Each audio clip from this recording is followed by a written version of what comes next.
Untuk teman-teman yang menonton kajian ini, jangan lupa bersalawat kepada Nabi kita Rasulullah Muhammad sallallahu alaihi wasallam. Allahumma salli ala Muhammad wa ala ali Muhammad. Ada dua jenis orang terbaik. Pertama, orang-orang yang kehidupannya adalah berjuang fisabilillah dengan kendaraannya, dengan perangkatnya, dengan kekayaannya. Ini terjemahan bebas ya. Kalau secara harfiah, inna min khairin nas, sebaik-baik manusia, sebaik-baik usaha manusia, rajulan akhizan, ya, seseorang yang menarik kekang kudanya fi sabilillah, di jalan Allah. Saya terjemahkan pertama tadi apa? Sebaik manusia adalah orang yang menggunakan perangkat-perangkatnya, kekayaannya, kepemilikannya untuk berjuang fi sabilillah. In sami'a faz'atan aw hay'atan kana 'ala matni farasi yabtaghi al-mauta aw al-qatla fi mazanni. Jika dia mendengarkan suatu teriakan, maka dia bersiap-siap untuk mencari mati syahid. Ya. Nanti tenang dulu antum, jangan main bom-bom dulu ya, apalagi ngebom masjid ya. Itu orang nyembah Allah, jangan dibom. Maka teman-teman para mujahid yang di dalam dirinya ada nur jihad, antum nurnya jangan dibuka di sembarang tempat. Berjuang itu ada babnya, ada fikihnya. Ya, tidak boleh sembarangan kita mau ngebom. Saya juga pengen jadi mujahid dan saya pengen mati fisabilillah. Tapi jangan bunuh teman sendiri, cuma beda faham. Jangan. Kita ingin berjuang terakhir, masih ada di perjuangan lawan Dajjal, melawan tentara Dajjal. Habis itu khilafah Imam Mahdi, masih ada lagi Ya'juj Ma'juj. Antum kalau yang hobi-hobi perang, tunggu sabaran dikit. Ya. Panjang itu ceritanya tuh. Yang hobi mana-mana, latihan aja sekarang, tapi jangan untuk mana teman-teman kita ya. Cuma beda politik, beda mazhab, beda manhaj, udahlah. Maka kalau antum melihat saya debat, saya ngeritik Salafi, bukan berarti saya benci Salafi. Saya ngeritik siapa? Kelompok ini, kelompok itu. Bukan berarti saya benci mereka. Saya berharap kita satu barisan sebenarnya. Cuma kan mereka duluan serang kita. Mereka zindik-zindikkan kitab ini, ajaran tasawuf. Mereka katakan maulid Nabi sama dengan Natal. Mereka sebut tawasul syirik. Ini kan jadi persoalan. Ya. Untung di masjid gak ada Pancasila kan. Kalau enggak mungkin udah dibom kali masjid ini. Itu maka makhluk terbaik pertama di muka bumi yang menginjakkan kakinya di muka bumi adalah pejuang. Zaman ini masih zaman damai.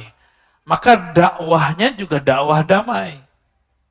Perjuangan kita masih perjuangan damai. Kalau musim damai, yang berjuang bukan tangan ini, yang berjuang ini. Yang berjuang dada kita, akal kita, harta kita untuk tetap berbagi, untuk berdakwah. Dan mungkin kosnya lebih besar. Atau makan hatinya lebih gede. Benar gak? Kalau musuhan nanti dengan orang-orang yang mau merusak Islam, musuh-musuhnya Islam, gampang. Dia kelihatan di depan, kita di sini. Jelas. Sekarang itu kita nggak tahu di antara kita ini benar nggak semua. Kita nggak tahu. Di dalam diri saya benarkah semua? Saya juga sedang mencarinya. Siapa tahu ada yang nyusup-nyusup di dalam diri kita. Keinginan-keinginan yang tidak benar. Saya pun selalu minta pertolongan kepada Allah Subhanahu wa Ta'ala untuk saya dan kita semua. Ya. Yang kedua, rajulan fi ghanimatin lahu fi ra'si syufa'ah, fi ra'si sya'fah min hadhihi syi'af أو في بطن واد من هذه الأودية يقيم الصلاة ويؤتي الزكاة ويعبد ربه حتى يأتيه اليقين ليس من الناس إلا في خير. Dan yang kedua, seseorang yang mempunyai ghanimah atau harta, dia punya pegangan harta, ya. Kemudian dia berada di ujung bukit, di atas bukit. Ada nggak orang tinggal di atas bukit, Pak? Kecuali bukit tinggi. Tahu bukit tinggi, Pak? Itu banyak orang tinggal di situ. Namanya bukit tinggi.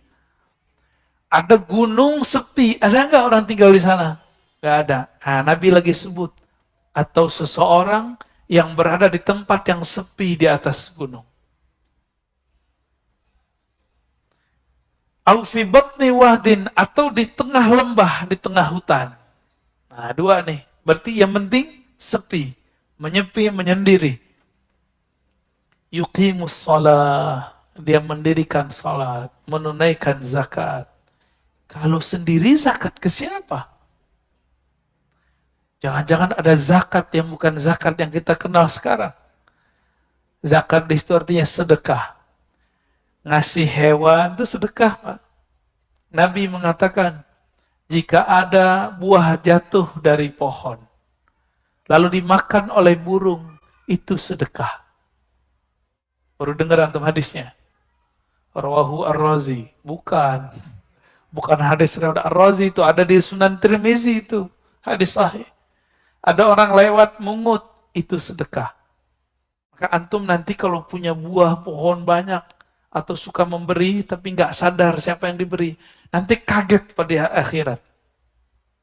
Tiba-tiba, loh, ini dari mana nih pahalanya? Dari mana nih pahalanya? Ya.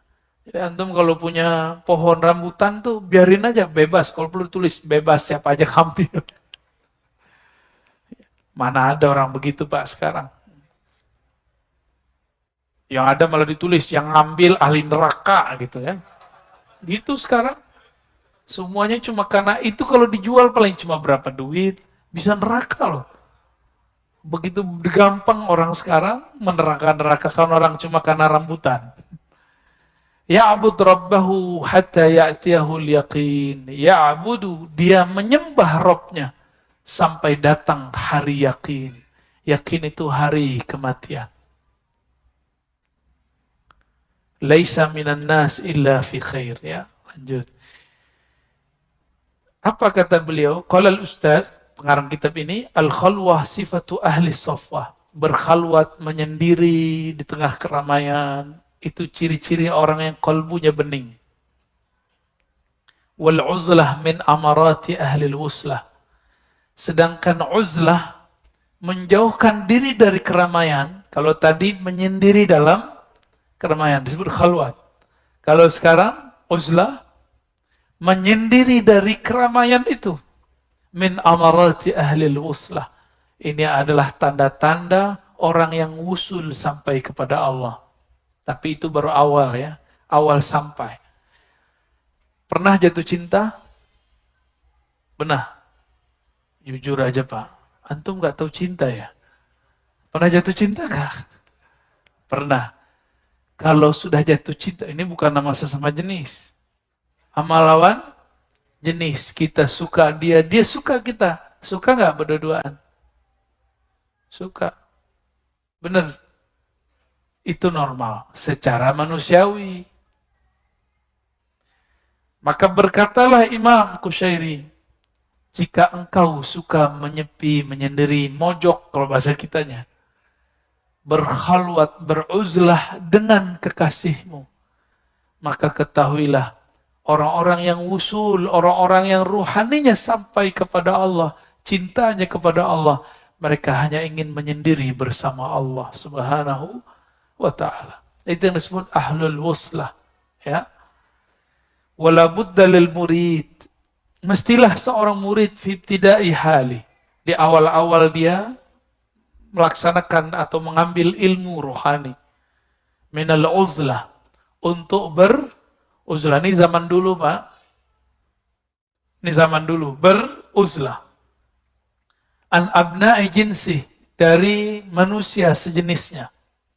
Summa fi nihayatihi minal khalwah, atau di ujung khalwatnya, litahaqquqihi biunsih, supaya dia bisa membuktikan bahwa dirinya betul-betul cinta kepada Allah Subhanahu wa ta'ala. Ini Allah. Biasanya nggak usah Allah deh. Seorang laki-laki atau perempuan yang jatuh cinta, dia nguji pasangannya. Kalau perempuannya agak religius sedikit, kalau kamu serius, datangi ayah ibuku. Gitu kan? Gitu gak? Lain kalau mahasiswa-mahasiswi. Bang, jemput dong. Nah, gitu. Anterin dong. Itu ujian, dia nguji cinta gak dia, seneng gak dia, maukah dia mengorbankan waktunya. Bener, antum korban digituin ya, sama mbak-mbak yang di belakang ya. Oke. Allah pun sama. Allah itu maha pencemburu, gak ada apa-apanya cemburu kaum perempuan. Allah itu maha pencemburu. Inilah yang disebut Allah itu maha feminim, tapi bukan perempuan. Maha feminim dalam artian Allah sangat cemburu, dan kalau ada kekasihnya diganggu oleh yang selain dirinya, Allah akan melabrak mereka. Maksudnya gimana tuh? Putus atau dilabrak? Pilih mana antum? Kalau kita ini menduakan Allah dengan pekerjaan, Allah masih sayang kita, pekerjaan diambil. Paham maksudnya? Antum masih ingat kisah Sayyidina Ibrahim? Sayyidina Ibrahim alaihissalam disebut Khalilullah. Khalilullah itu derajat di bawah Habibullah. Satu derajat di bawah Habibullah. Khalil artinya teman ngobrol, teman berkeluh kesah. Khalilullah. Sayyidina Ibrahim 70 tahun lebih tidak punya anak, diberikan anak. Ternyata Nabi Ibrahim asik punya anak. Tiap hari dibuatin masakan, dicariin semua yang bikin dia nyaman. Allah maha tahu isi hati, tapi secara hukum sababiah, hukum asbab, perlu diuji Nabi Ibrahim. Maka Allah minta mahar cintanya, sembelihlah yang bikin kamu berpaling dariku. Allah labrak itu namanya. Itu cara Allah melabrak Nabi Ibrahim. Jadi enggak? Mau disembelih enggak? Mau disembelih. Habis itu apa? Kata Allah, sudah, aku ganti dengan zabhin, bizabhin azim. Cukup kamu ambil ternakmu, itu gantinya. Berarti kamu memang cinta kepadaku. Nabi Ibrahim ini diuji. Kalau sudah Nabi, yang masuk ke dalam kolbunya pasti kalam ilahi. Dia mimpi, tapi masih kurang yakin. Nah, ini mulai diragukan. Maka Nabi Ibrahim diuji terus sampai 3 kali mimpi. Akhirnya beliau pun musyawarah. Nah, inilah ilmu besar. Meskipun kita dapat isyarat, ilham, gak boleh langsung tabrak. Apalagi cuma antum dapat paham di suatu pengajian, gak boleh langsung dipakai. Konfirmasi dulu kepada masyaikh kita. Ya. Seperti Nabi Ibrahim konfirmasi bahkan kepada anaknya. Ini filosofinya ya, kalau kita lihat analognya. Jadi paham maksud cinta itu? Ya. Allah suka dulu ketika Nabi Ibrahim, beliau menyepi, menyendiri. Ketika punya anak, ternyata beliau pun sibuk. Allah kalau lihat antum ini, sibuk main handphone malam hari. Orang harusnya tahajud masih main handphone. Nanti bisa Allah ambil matanya, bisa Allah ambil handphonenya. Pilih mana? Kalau Allah sudah biarkan, berarti Allah sudah tidak cinta. Kalau handphonenya rusak, jatuh, wah berarti pelajaran tuh. Ya, masa bangun tidur cari handphone? Terantum mati, di alam kubur itu kan perasaan kayak bangun tidur. Ini serius loh ya. Kalau belum antum mati aja dulu, biar tahu rasanya. Orang kalau mati suri, itu kan mati beneran, cuma dia hidup lagi. Allah kembalikan. Orang kalau mati, bangun itu dia ngerasa kayak biasa. Sadar-sadar kalau dia ngelihat alam lain. Kok beda ya? Dan paling parah nanti kalau tiba-tiba mungkar nakir datang. Antum lagi nyari handphone kan, handphone gua mana nih? Ya salam. Ya. Apalagi tidurnya pakai TV. Jangan tidur pakai TV. Hidupkan TV di kolbu. Hidupkan smartphone yang ada di kolbu. Ya. Smart kolbu. Kolbu kita cerdas, lebih cerdas dari itu. Antum paling-paling cuma bisa nonton YouTube. Kalau di kolbu ini bisa ketemu dengan siapapun. Bisa ketemu Rasulullah. Mimpi. Ya. Bisa. Itu Rasulullah sendiri yang mengajarkan. Ya. Ini baru permulaan bab uzlah ya. Nanti kita lanjutkan di bulan depan insya Allah. Apa kata beliau? Uzlah itu ayya'taqidah. Jadi kita kalau menjauh dari orang, antum nih, mohon maaf nih banyak orang hijrah merasa dirinya dirusak oleh komunitas selamanya. Ini orang hijrah. Kebanyakan begitu. Benarkah cara berpikir begitu? Coba lihat ilustrasinya. Orang kalau hijrah, apa kata dia? Saya punya komunitas lama. Terus pindah, karena hijrah namanya. Ya, terus pindah ke komunitas baru. Apa yang kita yakini saat kita hijrah? Antum saat hijrah nih ke komunitas baru. Di sini banyak maksiat. Oke, banyak maksiat. Kalau kita mengatakan, gue nggak mau lagi ke sono, ntar gue rusak sama kalian. Itu orang sombong. Jadi dalam ilmu tasawuf sampai begitu diurus, Pak. Maka teman-teman yang merasa dirinya hijrah, ini adab hijrah. Ini adab hijrah. Kalau kita pindah dari suatu komunitas yang menurut kita kurang baik, apa kata-kata yang kita munculkan? Ya Rob, aku niat hijrah karena engkau. Karena mungkin akulah penyebab mereka rusak.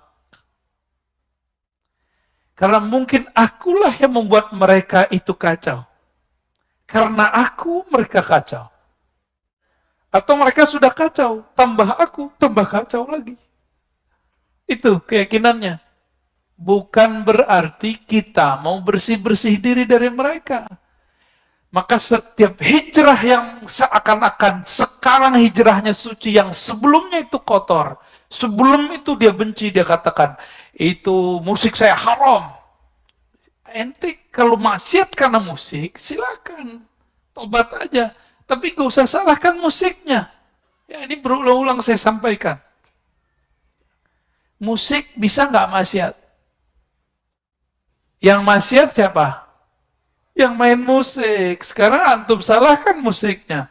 Itu kalau dia bisa bicara, dia akan demo di hadapan Allah SWT. Di dunia dan di akhirat. Oh, dulu itu bikin saya maksiat. Karena musik saya maksiat. Bukan, justru kamulah yang menyebabkan alat musik itu masuk ke tempat maksiat. Jangan dibalik. Itu childish, anak kecil yang begitu. Yang menyalahkan benda-benda, yang menyalahkan. Nah, ada lagi yang lebih canggih. Saya nggak mau temenan sama dia. Dia merusak saya. Gitu. Itu kata-kata yang disampaikan oleh ahli neraka kepada syaitan. Surah Al-Hasyr, silakan dibaca. Mau ngulang kalimat itu. Kenapa di surah Al-Hasyr muncul kisah itu? Karena Allah Subhanahu wa taala tahu manusia suka menyalahkan orang lain. Maka teman-teman, apapun maksiat antum udah masa lalu tutup. Dan tidak usah salahkan partner kita yang maksiat. Antum mau ngapain aja dulu, mau korupsi, mau zina, mau menyabu, mau apa, gak usah salahin mereka. Katakan, aku yang salah ya Allah. Ya, jangan salahkan dia, jangan salahkan komunitas, jangan salahkan bandar. Apalagi antum nyalahin wali kota, Pak RT, lo salah apa dia? Gak ada urusan itu, salahkan diri sendiri. Baru benar hijrahnya. Ya, jadi ini cara memahami teks, ini kan teks lama. Untuk sekarang antum disuruh uzlah mungkin nggak? Uzlah aja rumahnya dibuat bareng-bareng di tengah hutan, ya, hijrah-hijrahan, ya, perumahan akhir zaman, ya salam.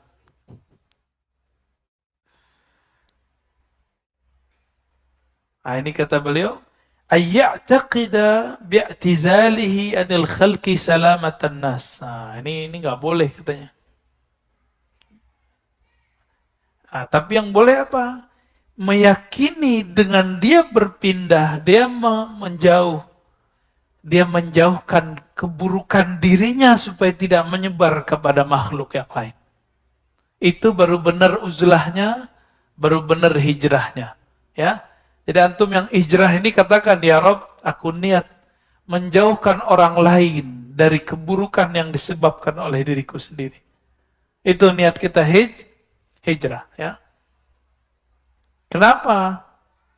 Wala yaqsud salamatahu min syarri khalq, tidak boleh berniat menjauhkan diri dari keburukan makhluk, karena keburukan makhluk itu sebenarnya ada dalam dirimu, ya.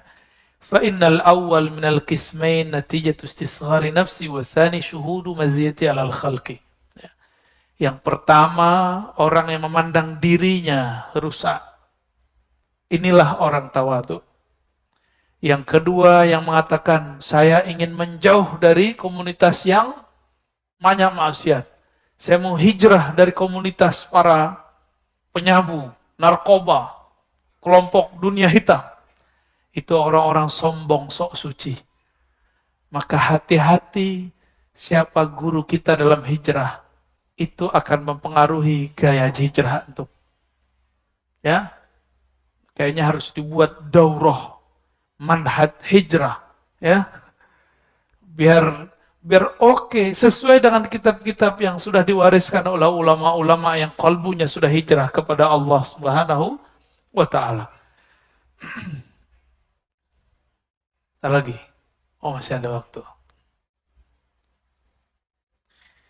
Dulu di zaman sebelum Nabi Muhammad SAW, pengikut-pengikut Nabi Isa yang masih lurus, Hanif, itu ditanya, innaka rahib, apakah kamu seorang rahib? Apakah kamu seorang pendeta? Rahib boleh nikah nggak? Nggak boleh dia. Kecuali yang terbaru, Protestan. Kalau pendeta Katolik, nikah. Nggak, itu ajaran lama itu Pak.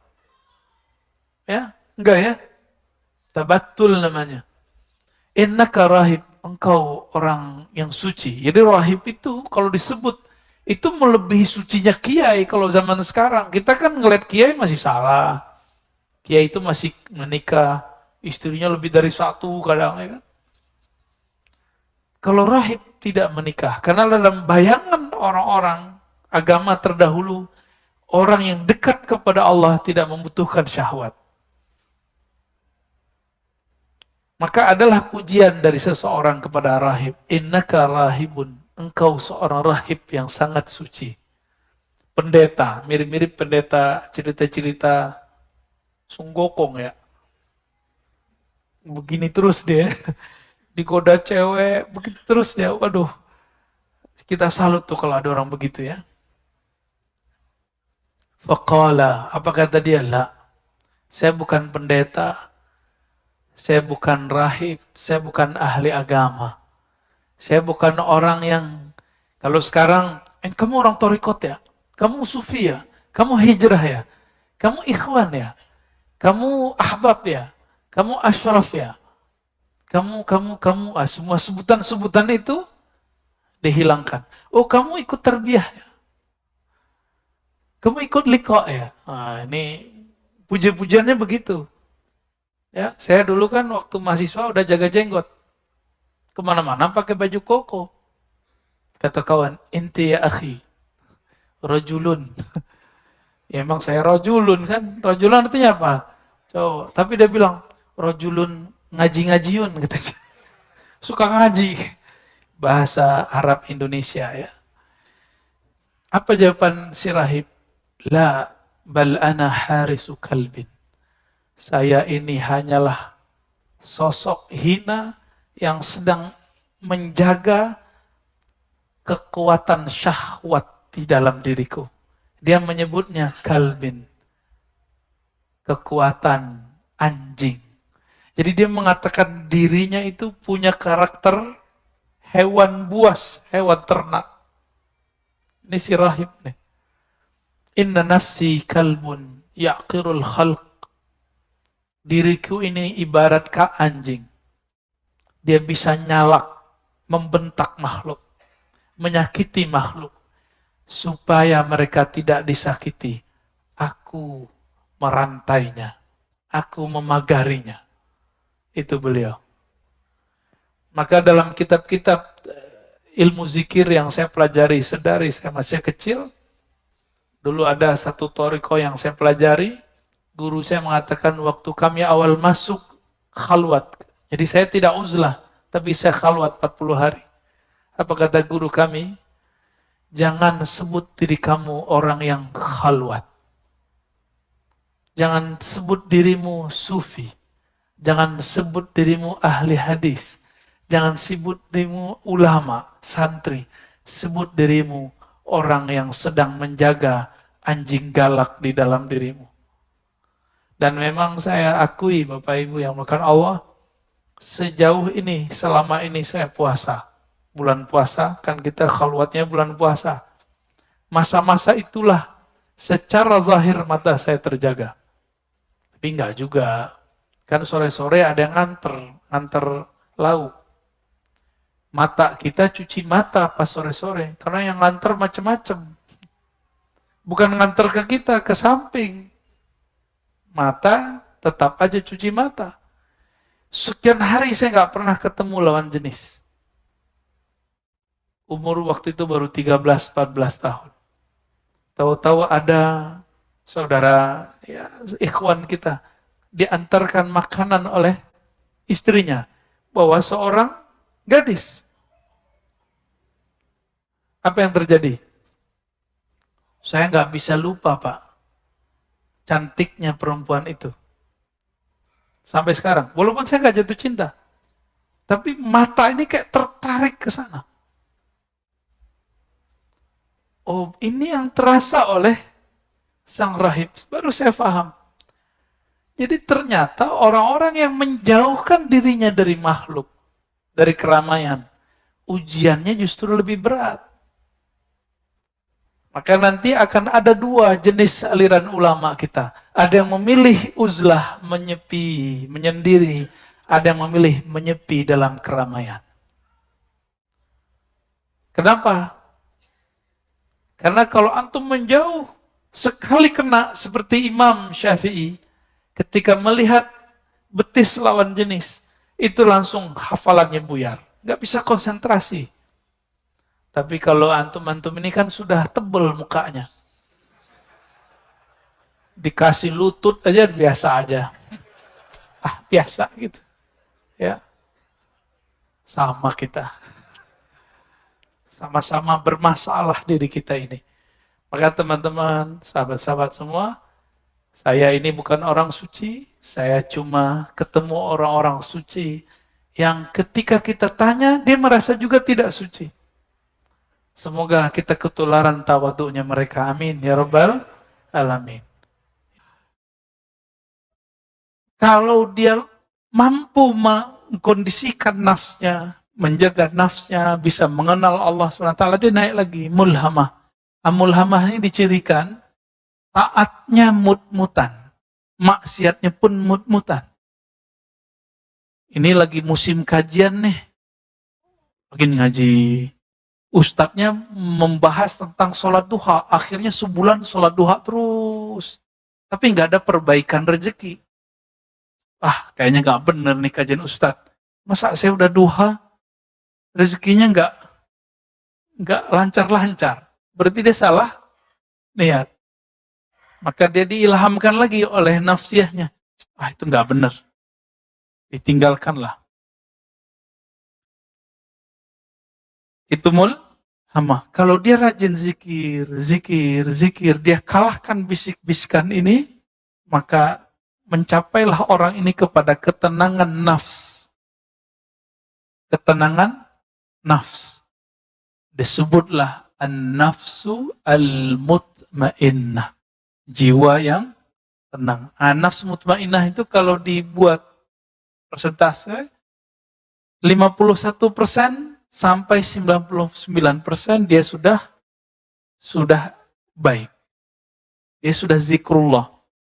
Jadi dapat dipastikan kita rata-rata belum nyampe, Pak. Coba dihitung. Lamaan nonton YouTube atau zikir? Mana? YouTube ya? Gak apa-apa, Pak, juru jangan. Saya juga begitu kok. Cuma semenjak ketemu ilmu zikir, ternyata zikir lebih nikmat daripada nonton YouTube. Pak, ini perih. Lalu ada kebosanan. Coba Pak, nonton hari ini berita-berita tentang apa yang terjadi di luar. Panas. Benar nggak? Betul-betul nggak nyaman.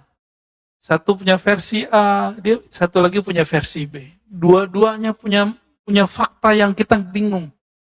Udahlah Pak, saran saya beberapa waktu ini jangan banyak nonton dulu deh. Jangan nonton berita dulu, udah banyakin zikir dulu, minta petunjuk ya Allah. Tolong selamatkan negeri ini. Gitu aja doa kita. Khawatir nggak Pak? Harus khawatir. Untuk itu kita harus doa. Kalau di dalam hati kita ada sedikit rasa sayang kepada umat, mau siapapun mereka, kepada semua manusia, insya Allah sudah ada nur kekasih Allah dalam kalbu kita. Ya, untuk itu mari kita baca Al-Fatihah untuk kebaikan kemaslahatan negeri ini. Al-hazinniyah wali maslahati hadil ummah khasatan baladina Indonesia wali ahliha Al-Fatihah. A'udzu billahi minasyaitonir rajim. Alhamdulillah rabbil alamin. إياك نستعين صراط الذين ولا الضالين آمين اللهم ببركة الفاتحة فادفع عنا البلاء والوباء والفحشاء والمنكر وألف بيننا وبين قلوب المؤمنين. Ya Allah, dengan berkah Fatihah, buka pintu rahmat-Mu ya Allah, tutup pintu keburukan ya Allah, islahkan, perbaiki, damaikan, tentramkan hati kami, hati sesama orang-orang beriman, sesama orang-orang yang menyembah Engkau ya Allah. Amin ya rabbal alamin. Baru agak lega Pak. Dari tadi saya mikirin itu terus. Kepikiran, padahal kita nggak nonton berita banyak ya, cuma seliuran. Kepikiran terus. Jadi bikin saya nggak fokus ngajar. Ya, nggak tahu antum fokus nggak dengerinnya. Insya Allah. Di dalam Al-Quran, selain an-nafs al-mutmainnah, maka identik an-nafs itu jelek. Maka disebut oleh Imam Ibnu Athaillah, apa kata beliau? Kalau disebut an-nafs, ya, kita loncat bagian tengahnya, fahiya fi anfusiha mazmumah. Pada dasarnya jiwa itu punya karakter yang mazmumah, yang buruk. Jadi jiwa kita ini kalau dibiarkan lepas, nggak perlu ada syaitan. Dia sudah jahat. Ketika Nabi Adam, Allah pilih jadi khalifah di bumi, Apa kata malaikat? Ya Allah, kenapa engkau memilih jiwa-jiwa yang ganas, yasfikud dam, menumpahkan darah. Dari dulu, mulai zaman Habil Qabil, itu terjadi. Yang kedua, yufsid, merusak di bumi. Bagi malaikat, bumi yang bagus itu, kalau bentuknya kayak hutan, Mbak, itu bagus. Kalau kita pindahkan pasir, gunung-gunung, batu, kita pindahin jadi gedung-gedung di Jakarta, bagi malaikat ini merusak. Bagi kita apa? Pembangunan, kemajuan. Beda nggak karakter kita sama malaikat? Baik, untung nggak malaikat, Pak, yang jadi khalifah di bumi. Kita ledekin ini kan malaikat marah nggak? Enggak, Pak. Malaikat nggak ada emosinya. Untung kita, Pak. Coba, kita nggak punya sayap. Malaikat punya sayap.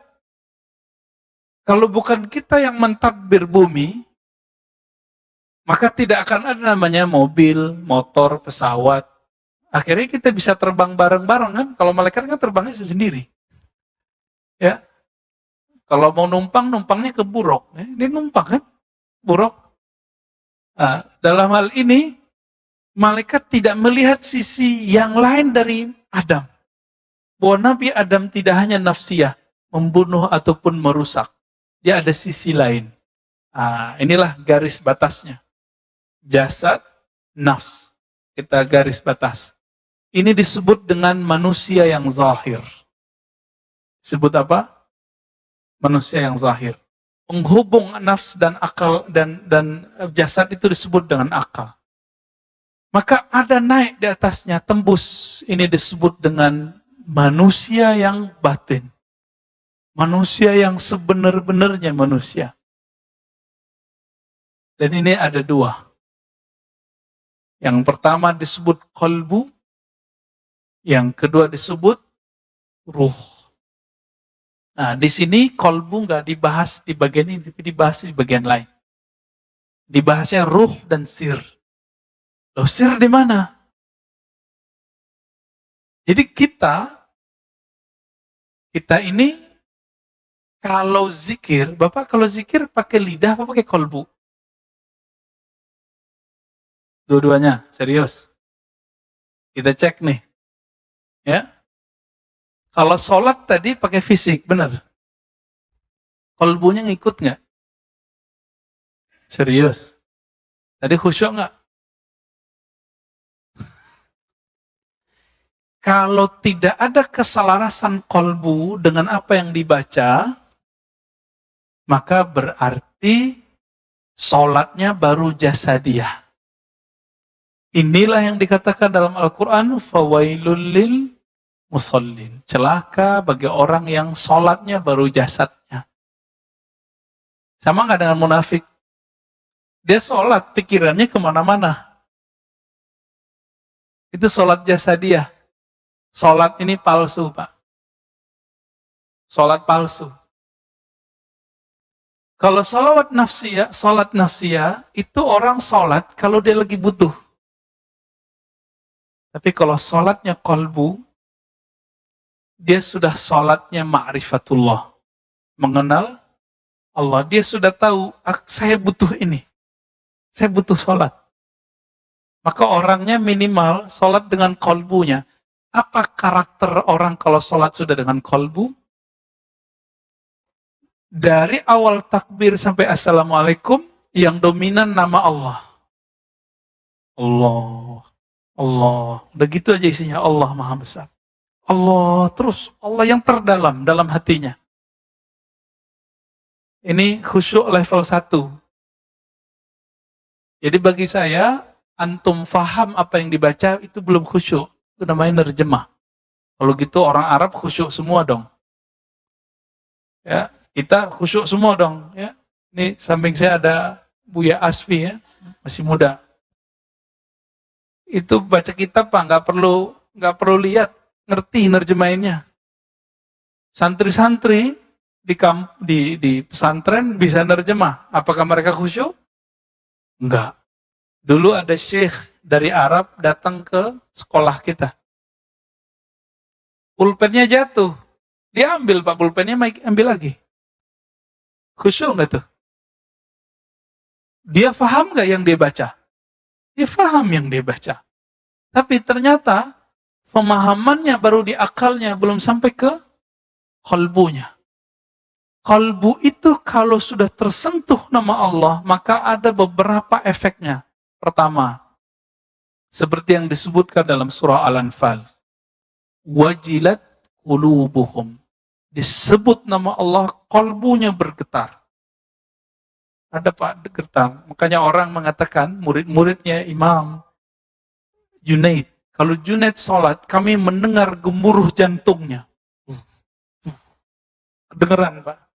Tapi nggak selalu. Terjantungan lagi ya. Makanya ada orang kalau zikir, pingsan Pak. Kenapa dia pingsan? Karena jantungnya nggak beraturan. Nggak beraturan. Ya, saya dulu waktu umur 13-14 tahun sering pingsan kalau zikir. Tahu-tahu udah orang-orang udah nggak ada di masjid. Ya, apa yang kita baca? Kita cuma baca la ilaha illallah, bergoncang dalam ini, pingsan. Dan itu berbulan-bulan. Orang bilang saya, wah ini orang udah nggak beres nih gitu. Hampir aja dibilang gila kita Pak. Untung nggak jadi ya, untung waras lagi. Untung normal lagi, sampai kuat jantung itu. Itu yang pertama. Yang kedua, kalau tadi jantungnya, sekarang badannya yang bergerak. Dalilnya surat Az-Zumar ayat 23. Dibacakan ayat-ayat Allah, zikrullah taqsya'irru minhu. Bergetar. Ya. Bergetar karenanya, karena taqsya'irru ini bisa diartikan juga bergerak. Karena nama Allah, karena ayat-ayat Allah, karena Al-Quran, karena zikrullah, kulit juludul ladzina yakhshawna rabbahum. Kulit orang yang dia takut kepada Allah. Jadi tubuh jasadnya ikut bergetar. Pernah lihat ada orang main bola atau nonton bola, ketika bolanya mau gol, badannya ikut teriak. Mulut teriak, badannya ikut melonjak. Pernah lihat? Nah, kira-kira begitu Pak. Ketika kalimatullah ini dibaca oleh si fulan ini, dan dia tahu tekniknya diajarkan oleh gurunya yang bersanad kepada Rasulullah. Lalu dia hunjamkan ke kolbunya. Di saat kalimah itu mau masuk ke dalam kolbu, terjadilah hentakan. Itu sebabnya kenapa sebagian orang-orang ahli zikir, itu zikirnya dia sembari bergerak. Bukan dibuat-buat itu. Ya, kita aja yang bilang dia kesurupan. Beda Pak, kesurupan jin sama kemasukan kalimatullah itu beda. Yang ngeruqyah butuh diruqyah lagi tar. Jadi pernah kejadian orang zikir begini lagi asyik, diruqyah sama teman kita. Bingung dia, ya. Justru lebih tajam kolbunya orang ini daripada yang meruqyah. Yang meruqyah pakai suuzon, oh ini jin.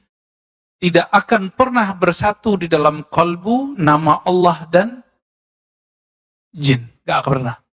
Saya pernah menyebutkan di sini bahwa syaitan itu minta izin kepada Allah. Ya Rabb, dia manggil Allah juga, ya Rabb. Jadi syaitan itu bertuhannya ke siapa? Allah juga. Izinkan aku masuk ke dalam jantungnya manusia. Ke dalam kolbunya ke manusia. Baik yang zahirnya jantung, ataupun yang batinnya hati. Apa kata Allah? Enggak bisa. Enggak boleh. Tapi aku izinkan kamu masuk melewati jalur pembuluh darah. Itu sebabnya Nabi mengatakan, inna syaitan yajri majrad dam. Syaitan itu mengalir di setiap pembuluh darah. Di mata ada pembuluh darah enggak? Makanya mata kita nakal, Pak. Bener nggak? Iya, gitu aja, Pak. Mata saya juga nakal kok. Lidah kita suka nyelekit nggak? Iya, karena di situ ada. Ya, telinga kita senang denger yang jorok-jorok nggak? Ngaku aja, Pak. Iya. Kalau ngelihat orang tengkar seneng nggak? Seneng. Tuh antum kan suka ngelihat beda berita. perang berita. Ya udah naik dikit. Kalau dulu perangnya perang fisik, adu ayam, sekarang adu orang, adu opini. Itu hobi. Nah, orang-orang yang jualan berita itu, mereka level pertengkarannya udah sampai di perang akliyah, bukan fisik lagi. Nafsiyahnya yang bermain itu. Dan mereka makan dari situ, Pak. Dari ngadu domba orang itu. Menyebar hoax. Menyebar opini-opini yang tidak sahih. Ya, na'udzubillah min dzalik.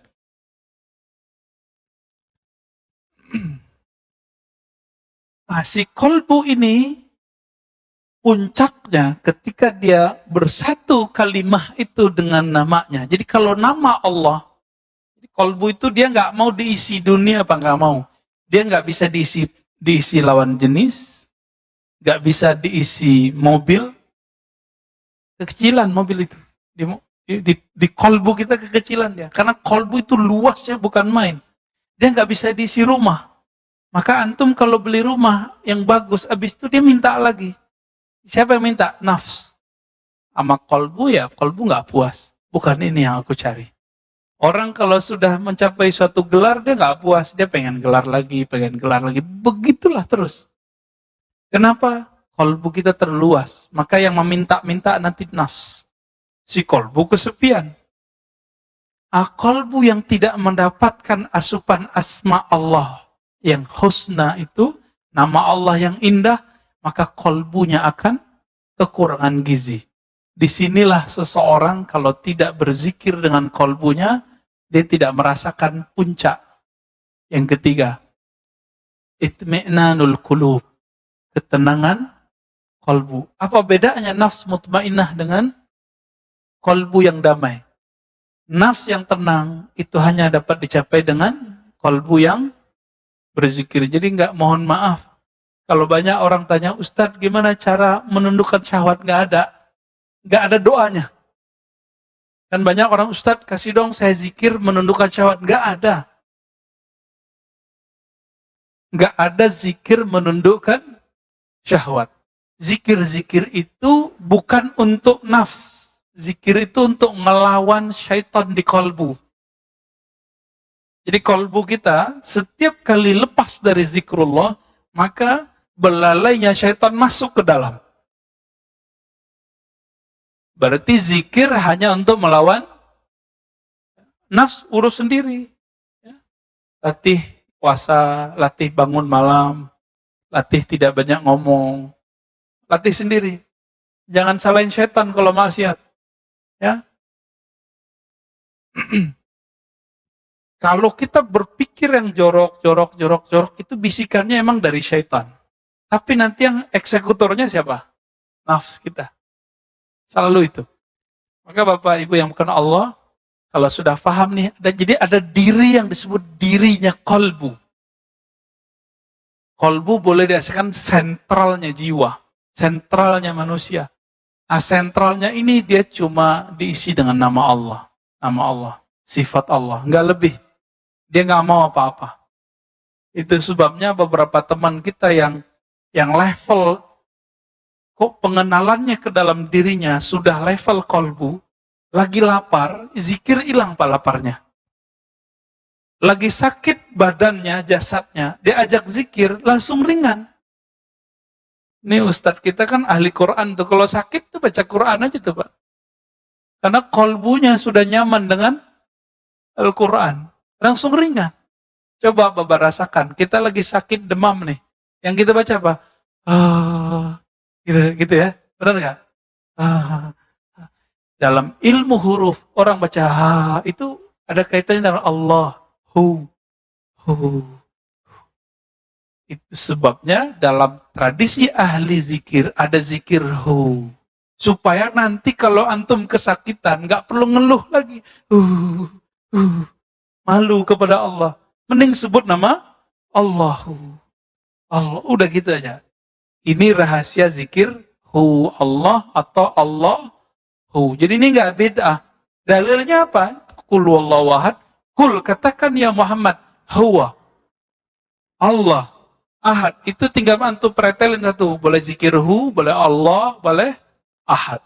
Zikirnya Bilal bin Rabah, ahad. Ahad. Disebut Ismul Fard, berzikir dengan satu nama. Tapi ini dibantah kemudian oleh Syekh Ibnu Taimiyah. Dia katakan, ini kalimatnya belum sempurna. Apakah ada kalam yang lebih sempurna daripada nama Allah? Tidak ada. Maka orang cukup dengan zikir Hu, Allah, Ahad, itu sudah lengkap. Ya. Lalu, kalau dia terus mengasupi kolbunya terus. Kolbu hanya makanannya apa tadi? Nama Allah dan sifat Allah. Oke? Sudah nyambung? Kalau nafs tadi makanannya apa? Ya, kehendak, syahwat. Kalau badan ya makanannya nasi, air. Kalau kolbu makanannya zikrullah. Zikir yang mana? Bukan zikir lisan saja, tapi zikir lisan yang sudah tembus ke dalam kolbu. Tapi kolbu ini nanti, kalau kita berhenti di kolbu, ada satu diri kita lagi yang disebut di dalam kitab ini, ar-ruh. Ar-ruh, roh.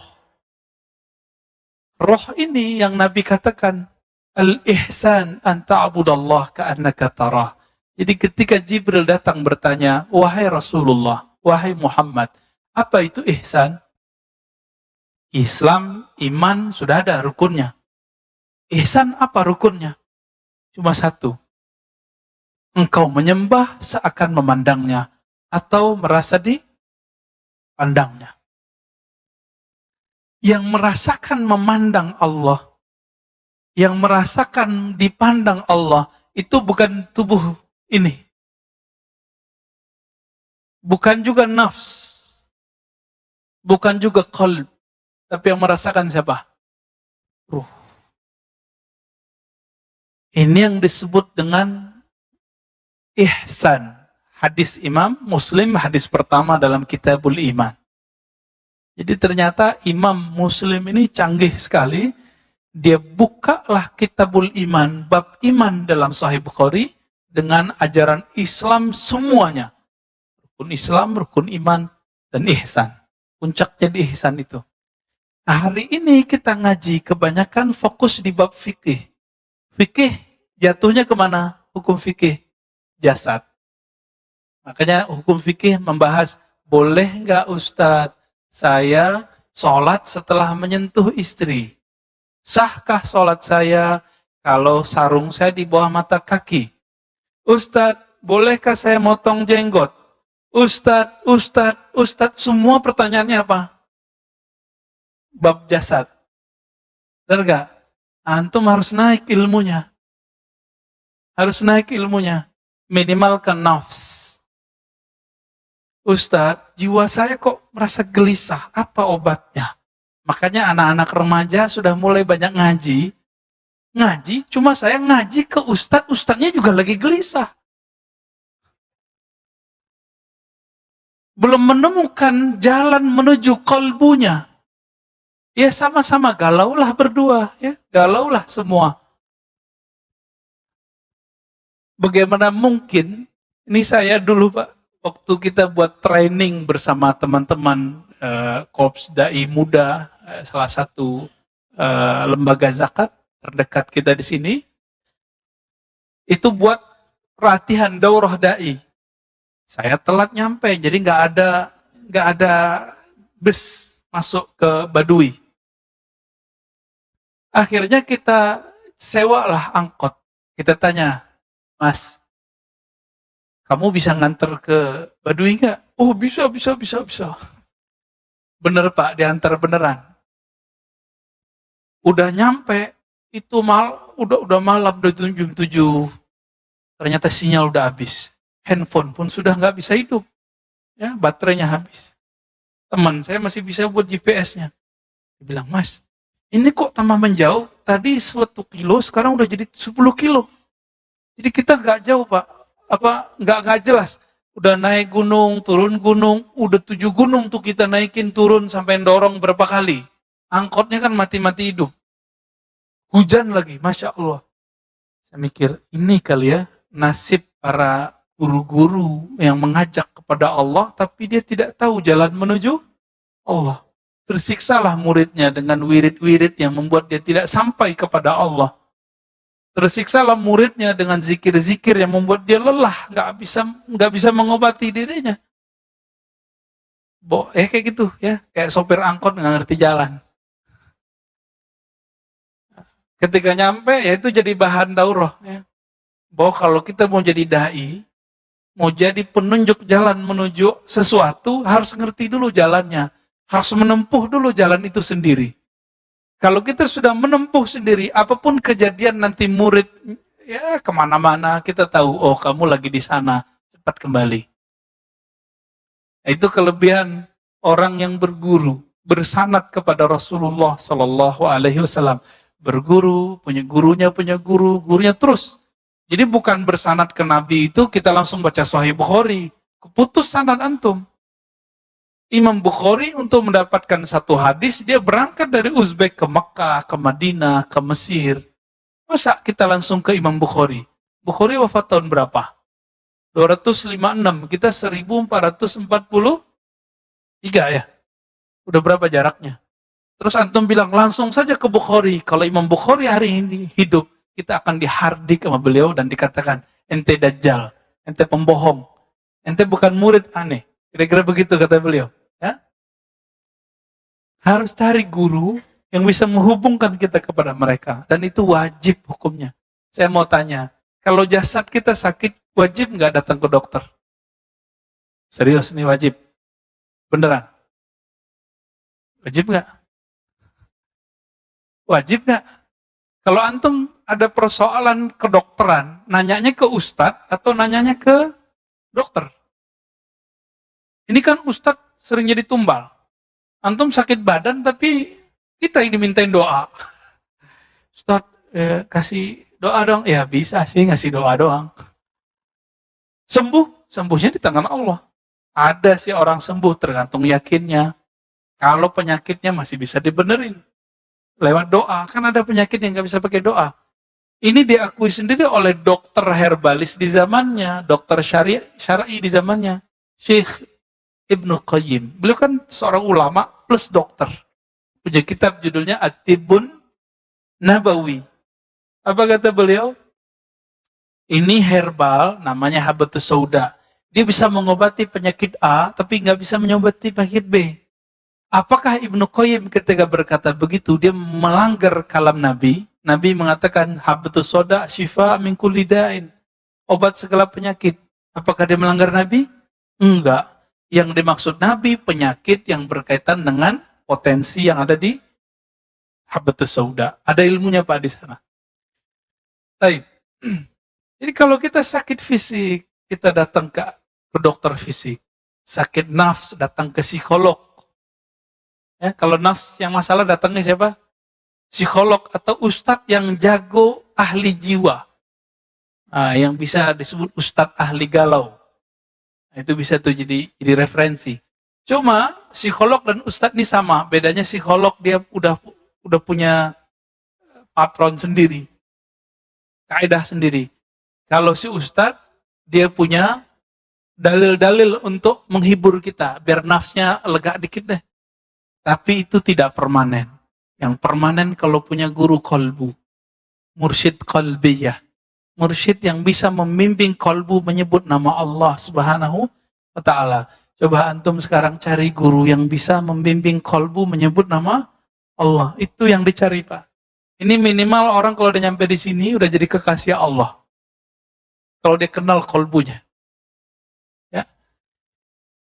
Kalau dia naik lagi ar-ruh, dia sudah menjadi kekasih Allah yang tinggi, wali-wali Allah yang kabir. Inilah kualitas para nabi, para sahabat, para aulia, wali-wali Allah. Jadi wali Allah itu nggak ada kaitannya dengan kesaktian.